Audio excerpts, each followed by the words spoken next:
Grâce soit rendue à Dieu qui nous donne la victoire par notre Seigneur Jésus-Christ. 1 Corinthiens 15, 57. Quel est le sens du mot victoire? La victoire n'est pas seulement la disparition des manifestations du mal, mais la suppression de la cause profonde du péché.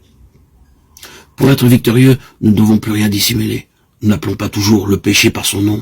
Évidemment, nous sommes forcés de reconnaître comme étant des péchés certaines contraventions flagrantes de la loi divine ou humaine. Mais comment appelez-vous les pensées mauvaises, les sentiments coupables qui se cachent dans la profondeur de votre âme? Sont-ce vraiment des péchés? Dieu affirme que oui.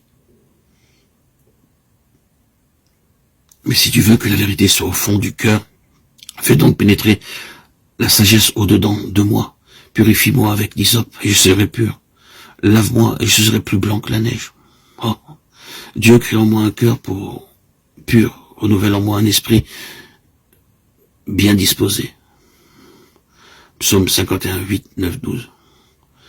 Ayant donc de telles promesses, bien-aimés, frères et sœurs en Christ, auditeurs et auditrices, purifions-nous de toute souillure de la chair et de l'esprit en achevant notre sanctification dans la crainte de Dieu. 2 Corinthiens 7, 1. Dans toutes ces choses, nous sommes plus que vainqueurs par celui qui nous a aimés. Romains 8, 37. Vous aviez l'habitude de vous mettre en colère? Maintenant, vous savez contrôler extérieurement au moins ces accès de violence.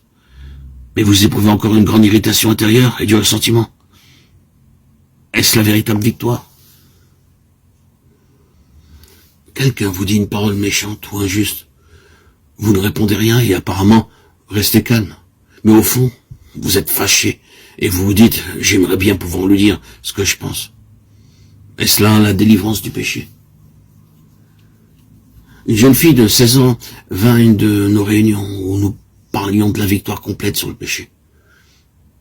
Elle vivait avec une tante d'humeur difficile qui la grondait toujours. La jeune fille rentrait souvent très tard du lycée. Et lorsque sa tante la reprenait, un peu sévèrement peut-être, elle répondait impoliment. Elle quitta la réunion résolue de rentrer toujours à l'heure et de ne plus répliquer. Elle fit part de ses résolutions à sa tante, qui resta sceptique. Quelques jours après, la jeune fille rentra de nouveau en retard. Sa tante lui dit avec quelque ironie, « Et tes bonnes résolutions ?»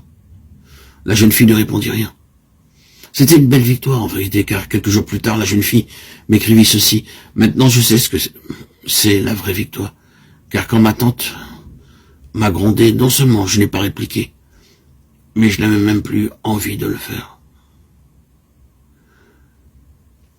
Quelqu'un vous a fait un tort, vous ne dites rien, vous ne cherchez pas à vous venger, mais au fond, vous en voulez à cette personne, et s'il lui arrive malheur, vous n'en êtes pas trop fâché.